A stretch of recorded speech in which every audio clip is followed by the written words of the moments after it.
Guys, deluded. I'm back again. YouTube's N'Golo Kante and all of them things.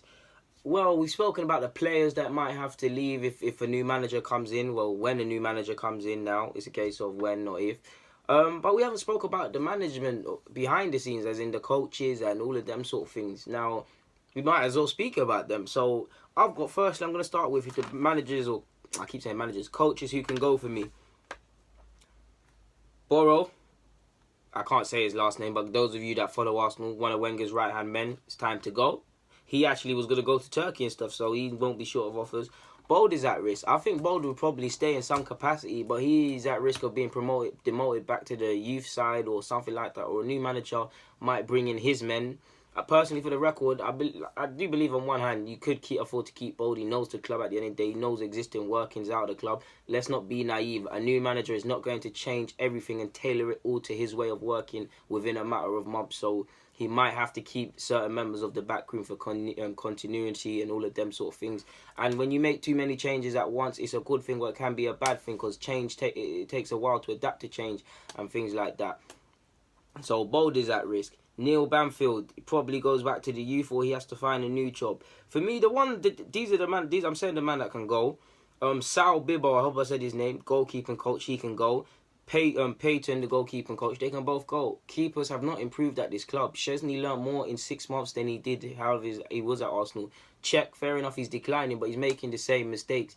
There has to be, whether Wenger's crippling you in what you can and can't do with the keepers, I don't know. And if that is the case, fair play. But if I don't see keepers improving and making the same mistakes, I get at the manager, but I have to question the men that are training him and working with him, the goalkeeping coaches. They both need to lose their jobs then. So he needs to go. Tony Colbert could probably afford to go as well.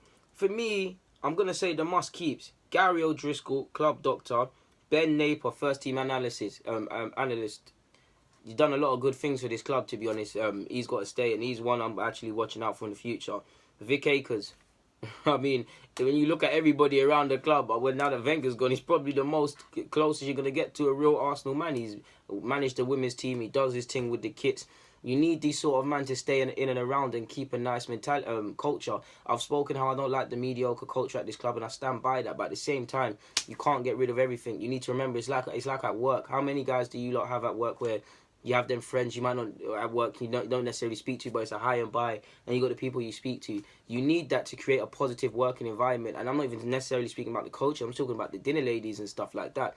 Manchester United, all you got to do is listen to Rio Ferdinand and Fergie and how much they held everybody in high regard at the club. All you got to do is go and watch the Juventus documentary. I can't remember if she was the cleaner, the kit lady, or a chef. Either way, she was thinking. She knew Marquisio since he was 8 years of age, and they still have a great relationship. It's these sort of things that you need to connect, and ultimately, these are the people behind the scenes that do a lot of work that's not spoken about. The tea ladies, the cleaners, the kit men, the admin staff, all of these things. The people that, even into admin staff, they help players with everything, bank accounts, even down to logistics for their family.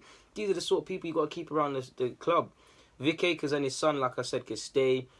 Curtis could stay. I forgot his first name. Tom Allen could stay. Allen could stay. Sports Science Don. Richard Allison could stay. Jens Lehmann could stay. Paul Johnson could stay. Takiro, I think he's a sports masseuse or something like that. Or forgive me if I'm wrong. He could stay. Colin Lowen can stay. And Shad could stay, because we need innovative people in them positions. Obviously, the new recruits that came between the summer to January, the new backroom staff, they can all stay. But yeah, I want the new manager to bring in his new coaching staff, because they'll have new different opinions, and they won't have certain biases towards certain players, and certain players won't be allowed to put in mediocre performances. So yeah, man. That's simply what I'd like to see. The people I'd like to see stay, and people I'd like to see go, man. I'd also like to see us bring in some homegrown coaches, that innovative homegrown coaches. I know Mertesack's gone off and he's going to be doing the youth coach thing, but there's actually a big case to actually get him as a coach in the first team. But you got to learn to walk before you can run, and them sort of things there. So yeah, man, that's all I got to say, people. I'm not going to keep you guys any longer. Guys, deluded.